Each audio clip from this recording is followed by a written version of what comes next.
Coucou tout le monde, j'espère que vous avez le smile. Alors aujourd'hui je vous retrouve dans cette toute nouvelle vidéo pour vous parler d'un sujet qui me tient à cœur. En fait j'avais beaucoup de mal à mettre les mots dessus ces derniers temps. Parler aujourd'hui de la difficulté à être soi. J'ai lu un livre qui s'intitulait Le bonheur d'être soi, donc de Moussa Nabati je crois, un truc comme ça. Et c'était un livre sur la psychologie en fait. Et c'est vrai que du coup ce livre là m'a fait pas mal réfléchir et m'a fait pas mal prendre conscience de certaines choses. Du coup je vais vous parler un peu de la difficulté à être soi. C'est pas un sujet que j'ai vu sur YouTube. Et mon histoire, pourquoi moi j'ai du mal à être moi-même. En fait je voulais faire cette vidéo parce que j'ai vu la vidéo de Jeanne Faydel. J'ai pris un accent anglais, je sais même pas d'où ça vient, je suis pas anglaise, faut que j'arrête. Et en fait je trouvais que dans sa vidéo elle était vraiment super touchante. Elle abordait plusieurs sujets. Alors moi je me dis quand même que j'ai pas vécu ce qu'elle a vécu, mais j'ai quand même vécu des trucs pas forcément super joyeux. Je sais pas pourquoi mais là genre ça me monte les larmes. Je suis pas quelqu'un qui aime pleurer encore moins devant une caméra. C'est vrai qu'elle m'a vraiment touchée dans sa vidéo et aujourd'hui dans cette vidéo là je voulais vous parler d'harcèlement. C'est vraiment dur d'en parler, j'ai déjà fait une vidéo où je voulais en parler, en fait je l'ai jamais postée sur YouTube. Simplement aussi par peur, donc ça c'est un sujet aussi que je vais aborder également dans la vidéo. Donc la peur, le manque de confiance en soi, l'approbation des autres, la dépression infantile précoce aussi. Donc la dépression infantile précoce c'est dans le livre que j'ai lu, donc Le bonheur d'être soi, où l'auteur parlait beaucoup de la dépression infantile précoce et de l'impact que ça a sur l'adulte. Je vous parlais de ça dans l'ordre chronologique pour que vous compreniez bien l'histoire. De base je suis quelqu'un qui est pas mal timide.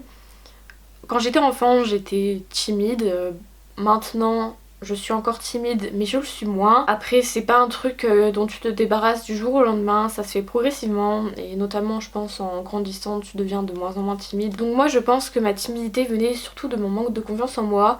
À l'heure actuelle je pourrais pas vous dire que j'ai 100% confiance en moi, mais ça va quand même beaucoup mieux par rapport à l'année dernière je pense. Et même si il reste encore du chemin à parcourir, je me dis quand même que je peux être fière de ce que j'ai déjà parcouru. Toutes les personnes qui essaient d'avoir confiance en soi etc, franchement ne baissez pas les bras, ça arrive d'avoir des jours où on est plus comme ça là, genre je sais pas, j'ai plus les mots, mais ça arrive à tout le monde d'être dans des jours ou dans des positions où on n'a pas confiance en soi etc, c'est normal, ça se travaille tous les jours et je pense que la plupart des gens n'ont pas non plus 100% confiance en eux, c'est tout à fait normal. Et en fait, donc en primaire etc, j'étais quand même une élève très réservée, très discrète, très timide. Je suis toujours discrète, j'aime pas me faire remarquer, j'aime pas me donner en spectacle.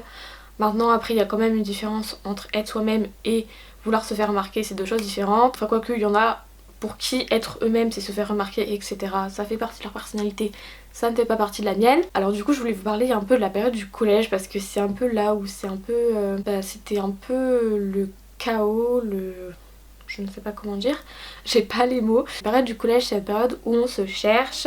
Donc moi en 6ème j'étais influencée surtout par mes copines etc, j'avais des profs qui n'avais pas beaucoup d'autorité et du coup je faisais des conneries. Voilà, je sais pas, après comme je dis au collège c'est une période où on se cherche etc. Maintenant je suis pas trop comme ça. 6ème j'étais pas forcément super sage. Après pour ce qui est de la 5ème, c'était vraiment je pense la pire année de ma vie, ou une des pires années, je ne sais pas. Après je suis quand même quelqu'un qui a tendance à beaucoup relativiser et ça fait partie de mes qualités je pense, parce que je me dis quand même qu'il y a toujours pire que moi etc.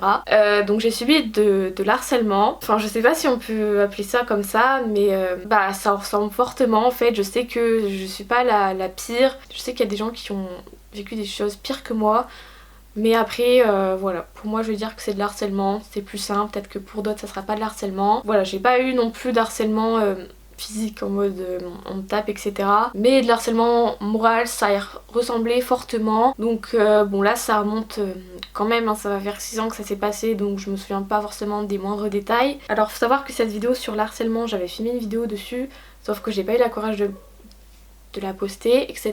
Maintenant je me dis Stéphanie assume, ne vis pas dans la peur, ça sert à rien, fais les choses pour toi et les autres, voilà, ne vis pas pour les autres. En fait, déjà j'avais un groupe de copines, bon si on peut appeler ça des copines MDR, mais je pense que elles voyaient que j'avais pas un fort caractère, que j'étais quand même, comment dire, effacée, et que je parlais pas énormément, etc. Et du coup je pense qu'elles ont inventé une histoire pour me faire réagir je pense, mais c'était vraiment une histoire, mais c'était n'importe quoi. Bah du coup après je me suis embrouillée sur internet.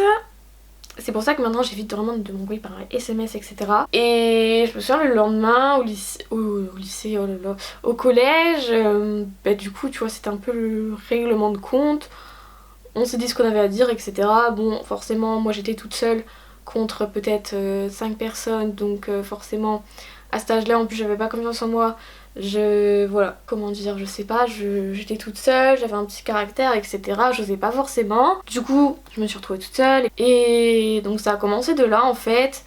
Du coup, après, bah ça va. Il me restait quelques amis, puis après, ils m'ont tourné le dos. Et après, en vrai, il me restait qu'une pote, mais après, elle était pas tout le temps là, etc. Donc, bah. En fait, la plupart des récrés, je me retrouvais toute seule. Après, il y a des récrés, bah forcément, ma pote, elle avait fini les cours, donc voilà. Mais du coup, je me souviens, franchement, je mettais le maximum de temps à ranger mes affaires pour être le moins seule, parce que au collège, quand t'es tout seul, c'est la honte. Bon, au lycée, c'était pas du tout la même mentalité. Au lycée, enfin, franchement, je le dis honnêtement, j'en ai rien à faire. Je suis restée plein de fois toute seule, par envie ou non, dans les couloirs, etc.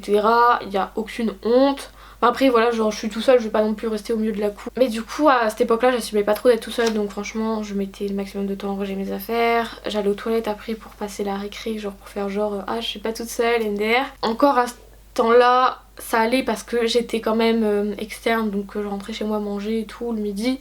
Donc je me dis limite tu restais que au récré toute seule, etc.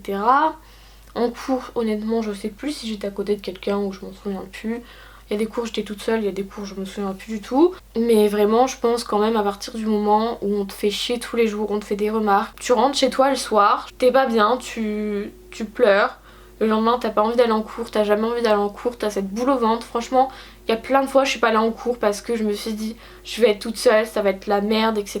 Je me souviens le vendredi après-midi il y a beaucoup de fois je séchais. Je me souviens même une fois je sais plus, je crois que c'était un mardi. Je sais plus ce qui s'est passé. Je pense qu'on a dû me faire des remarques, etc. En plus à ce moment-là, enfin je veux dire quand on est contre toi, quand t'as pas fait confiance en toi, bah les critiques ça te touche énormément. Maintenant à l'heure d'aujourd'hui, on peut un peu dire ce qu'on veut de moi.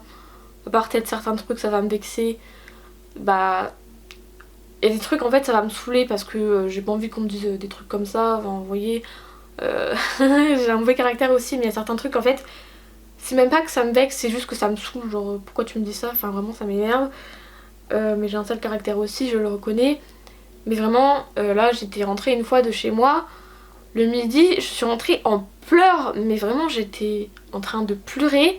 Du coup je suis même pas allée en cours l'après-midi parce que c'était horrible, j'étais pas bien. Je sais plus ce qui s'est passé mais vraiment c'était horrible. Et voilà, je pleurais beaucoup cette année-là, c'était beaucoup d'humiliation. C'était pas une année cool. Après autant la 4ème, 3ème, globalement ça s'est bien passé, je veux dire j'ai pas eu de harcèlement, etc. À cause de cet harcèlement là, j'ai toujours eu l'impression en fait que c'était moi le problème parce que dès le début, j'ai pas compris pourquoi mes copines se sont retournées contre moi. Je me suis dit mais en fait j'ai fait quelque chose de mal. Et c'est pour ça que même ça se répercute encore maintenant. Maintenant moins quand même parce que j'ai pris conscience de certaines choses.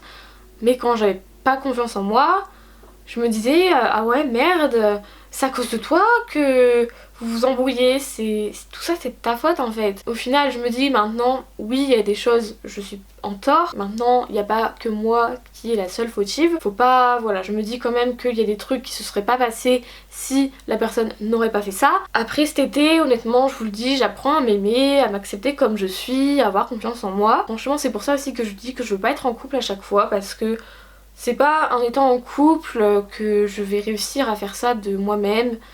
Voilà, c'est cool d'avoir quelqu'un qui t'apporte de la confiance en toi, etc. Mais si un jour ça se finit, bah t'es comment, t'as plus confiance en toi. Je veux dire, à un moment, quand tu t'aimes pas et quand tu aimes une personne plus que tu t'aimes toi-même, le jour où tu vas perdre cette personne, t'auras l'impression que ton monde s'écroule et t'auras plus personne sur qui compter. Tandis que je veux dire, si tu t'aimes toi et t'aimes une autre personne, je veux dire t'auras toujours toi en fait. Au début de l'été je voulais vraiment pas être en couple, maintenant j'estime quand même que j'ai fait des progrès donc ça me dérangerait moins d'être en couple. Je me vois plus en couple maintenant qu'au début de l'été. Pour revenir au livre que j'ai lu qui s'intitulait Le bonheur d'être soi, dans ce livre-là, l'auteur parle beaucoup de la DIP, donc qui signifie la dépression infantile précoce. En fait, cette dépression infantile précoce est très importante parce qu'une fois adulte, on peut avoir une facette sombre de son enfant intérieur. Ça peut être le cas par exemple, donc si vous êtes un enfant, vos parents avant vous ont conçu un enfant qui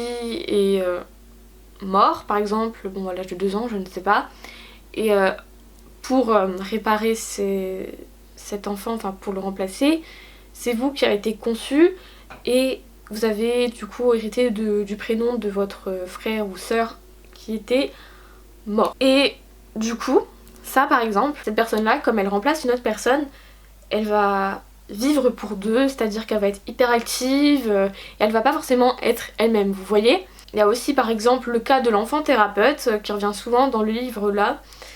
L'enfant thérapeute c'est quoi? C'est par exemple, je sais pas, il y a donc la mère et le père qui sont en divorce ou un truc comme ça, ou peut-être un parent qui meurt, et en fait l'enfant thérapeute va être là, va jouer ce rôle de parent pour sa mère par exemple. On va prendre le cas du couple qui divorce. L'enfant va peut-être avoir tendance à être là, à s'occuper un peu, à prendre le rôle du père pour que sa mère aille mieux, et ça on appelle ça un enfant thérapeute parce que l'enfant est là pour soigner la personne. Et au final donc cet enfant là bon ne joue pas le rôle, ne prend pas son rôle d'enfant mais le rôle d'adulte, de père. Plus tard ça se répercute, donc l'enfant qui a toujours eu tendance à prendre la place du père, à aider sa mère etc, à faire un peu tout pour elle, va avoir tendance à tout donner pour les personnes, à toujours vouloir aider les personnes, et au final on peut être malheureux parce que c'est pas forcément nous-mêmes en fait, on se perd dans son enfant intérieur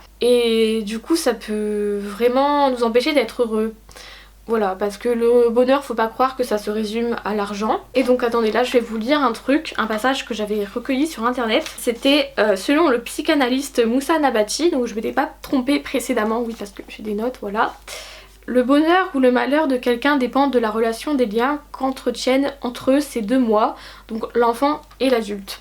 Et je veux dire que si on n'arrive pas à être soi dans la vie, on peut pas vraiment être heureux, épanoui dans tout ce qu'on fait, dans tout ce qu'on entreprend. Et c'est tout à fait normal, d'où le nom du livre Le bonheur d'être soi. Et je pense également que le manque de confiance en soi peut empêcher à nous, êtres humains, d'être heureux. Parce que au final, avec le manque de confiance en soi, il se peut que on n'arrive pas à être nous-mêmes tout simplement. Et moi le manque de confiance en moi, ça me faisait cacher sous la peur. Donc comme je vous en ai parlé en début de vidéo. Donc la peur de répliquer, la peur de m'assumer, la peur des autres, la peur du jugement des autres, la peur des moqueries aussi parce que bah voilà forcément quand tu subis de l'harcèlement, moi franchement j'ai un peu peur que ça me retombe dessus. Après je pense qu'avec de la confiance en soi, tu t'en fous des moqueries en fait, tout simplement, tu passes au-dessus de ça. Et en fait cette année-là, j'étais tellement enfermée dans la peur, enfin pas forcément toute cette année mais vraiment en fin d'année, je vais dire fin avril, mai, je pense que ça a commencé à ce moment-là et pendant environ 2 mois. Donc j'étais vraiment enfermée dans la peur. Donc non seulement je pense que je n'étais pas forcément moi-même, et j'étais dans une période où j'étais vraiment très mélancolique, je sais pas, je dirais pas forcément que j'étais triste, je pleurais pas. En fait dans cette période là, ça j'en ai parlé à 2 personnes je crois. Pendant ces 2 mois je me demandais en fait à quoi je servais, pourquoi j'existais. Vraiment j'avais des idées noires comme ça. Au début c'était pas tout le temps et après c'était vraiment de plus en plus. Franchement j'avais vraiment l'impression d'être Baudelaire dans son poème Le Spleen. En plus à ce moment-là on était en train d'étudier en cours donc vraiment je me reconnaissais tellement dedans. C'est surtout mentalement en fait parce que physiquement je me disais ouais vas-y je suis quand même jolie etc. J'ai pas honte de le dire parce qu'il n'y a aucune honte à se trouver jolie, il n'y a aucun narcissisme à se trouver jolie. Et là en fait je vais mieux parce que mentalement j'ai quand même appris à me trouver des qualités, à accepter mes défauts. Tout je me dis quand même que ok certes j'ai des défauts mais ces défauts là font la personne que je suis en fait tout simplement. Et également j'ai aussi appris à vivre pour moi-même parce que avant il y a plein de trucs. Donc après là c'est un combat, je veux dire faut s'entraîner tous les jours. Mais il y a des trucs je me dis par exemple bon là voilà Bon, je pense que je vais quand même m'épiler là parce que j'aime pas forcément les poils sous les aisselles. Mais je me suis dit, Stéphanie, bah on s'en tape. Si j'ai pas envie de m'épiler, je vais pas m'épiler pour les autres, j'en ai rien à faire. Enfin, j'en ai rien à faire. Bon, après, forcément, des fois on me regarde mal. C'est un peu saoulant, je veux dire, qu'on te regarde mal pour des trucs comme ça. Et j'ai aussi également appris à avoir confiance en moi, comme je vous l'ai dit, et ne pas avoir honte de moi. C'est très important. Et c'est très important de pas avoir honte de soi parce que on est nous-mêmes, on vivra tout le temps avec nous-mêmes. Et même, je veux dire, avant j'avais honte d'avoir des poils. Il y a une personne de mon entourage, elle m'a dit ça, elle m'a dit ouais. Bah franchement, moi j'ai un peu honte et tout de traîner avec toi, tu t'es même pas épilée, etc. Mais je vous jure que j'y ai repensé il y a quelques jours quand j'étais en train de péter un câble dans ma tête. Parce que ouais, franchement, il y a quelques jours j'ai fait une crise de nerfs, je vous jure. Et je me suis dit mais c'est quoi ça? Genre, pardon, tu veux pas traîner avec moi parce que je me suis pas épilée? T'as honte de moi? Pour des poils. Il y a rien de plus naturel que des poils. Je veux dire, ça pousse sur toutes les femmes. Après, à part peut-être celles qui ont des maladies, etc. Voilà, je suis pas médecin encore une fois. Mais c'est quelque chose de naturel. Et pourquoi on devrait avoir honte de quelque chose qui est naturel chez nous? C'est pareil. Bon, là j'ai mis un soutien-gorge, mais je trouve que ça fait quand même mieux avec une combinaison qui n'a pas de... Voilà, c'est un bandeau. Bon après ouais c'est un peu dommage qu'il y ait des bretelles mais bon pas grave, mais voilà là je trouve que ça fait plus joli avec un soutien-gorge avec un peu plus de seins plutôt qu'avec mes petits œufs qui m'accompagnent d'habitude. Franchement qu'on voit mes seins maintenant mais j'en ai tellement rien à faire, je me dis mais c'est la nature. Et maintenant voilà les petits cocos que ça dérange, mes seins, mes tétons, et ben c'est pas de ma faute si vous en avez pas dû en voir beaucoup dans votre vie. Moi je suis fière quand même de mon corps, je suis très bien dans ma peau. Pendant un moment j'avais pris du poids, j'étais en mode faut que je maigrisse, je maigrisse. Et au final maintenant je suis limite fière d'avoir pris du poids. Même si du coup je suis obligée de changer de jean tous les 6 mois. Trop bien. Quand t'as une personne de ton entourage qui te fait sans cesse des remarques, tout le temps des remarques, etc. Je veux dire des fois ça t'empêche d'avoir confiance en toi. Bon après moi pour ma poitrine, etc. le fait de plus porter de soutien-gorge, j'ai jamais eu de problème. Mais il y a des trucs en fait je suis pas sûre de moi. Et quand la personne te dit ah non c'est moche, etc. bah voilà. Déjà je trouve que c'est vraiment du manque de respect de pas respecter les choix des autres. Je veux dire, je demande pas à ce qu'on trouve mes poils beaux, etc. T'as le droit de trouver ça moche, mais accepte-moi. Juste accepte et respect. Enfin surtout le respect, tu vois. Vraiment, même si t'es pas d'accord avec moi, respecte ma décision. De toute façon les personnes qui te critiquent comme ça, c'est vraiment, bah déjà c'est un truc qu'elles oseraient jamais faire parce que je pense qu'elles vivent beaucoup trop pour la société et pour le regard des autres. N'attendez jamais l'approbation des autres parce que c'est pas comme ça que vous allez avoir confiance en vous. Vous n'aurez jamais confiance en vous si vous attendez tout le temps l'approbation des autres. Bon après voilà ça arrive par exemple je sais pas tu veux aller en soirée, tu te dis bon est-ce que je mets cette tenue là ou cette tenue là, tu peux demander hein, voilà, si vraiment t'hésites, voilà, mais ne demandez pas l'avis des autres sur chacun de vos choix parce que vraiment vous ne vous en sortirez jamais et surtout vous ne serez jamais heureux en vivant pour les autres. C'est pareil, chacun a sa vérité sur quelque chose. Par exemple, quelqu'un peut vous trouver super beau comme une autre personne super moche, tout simplement parce que la beauté est subjective et j'estime que chacun a sa vérité. Par exemple, si vous vous trouvez beau, vous êtes beau en fait. Peut-être pas pour tout le monde, après on n'est pas non plus destiné à plaire à tout le monde, mais du moment que vous êtes bien avec vous-même, ne vous souciez surtout pas des autres, franchement. C'est des gens qui vous disent ah vous êtes moche, etc. Mais les écoutez pas parce que si vous trouvez beau, et bien les autres, ce qu'ils pensent, on s'en tape. Moi perso, je sais qu'il y a des gens qui me trouvent moche, qui me trouvent dégueulasse. Bon, est-ce que c'est de la jalousie, est-ce que c'est de la rage, parce que ces mêmes personnes n'ont pas confiance en elles, je ne sais pas. Non, parce que quand même, quand on te laisse un petit commentaire en mode ah t'es moche, bon déjà la personne elle a pas de photo de profil donc voilà, ça me fait bien rire. T'as quand même perdu ton temps, t'as quand même perdu 5 secondes de ta vie à écrire un petit commentaire comme ça, je trouve ça misérable en fait. Et je sais qu'il y a des gens pour se sentir mieux dans leur peau, ils rabaissent les autres et comme ça ils se sentent mieux dans leur peau. Il y a des gens qui fonctionnent comme ça malheureusement. En conclusion je dirais que le plus important c'est la vie qu'on possède sur nous-mêmes. Du moment qu'on nous aime nous-mêmes, on n'a pas besoin de se faire aimer par les autres et de plaire aux autres. Voilà, parce que de toute façon si vous vous aimez vous-même ça va se ressentir et les gens vous aimeront comme ça. Enfin voilà, cette vidéo est maintenant terminée, j'espère qu'elle vous aura plu. Si c'est le cas n'hésitez pas à mettre un petit pouce en l'air, à vous abonner à ma chaîne YouTube, ça me ferait vraiment plaisir. Et moi je vous dis à la prochaine pour de nouvelles vidéos. Bye!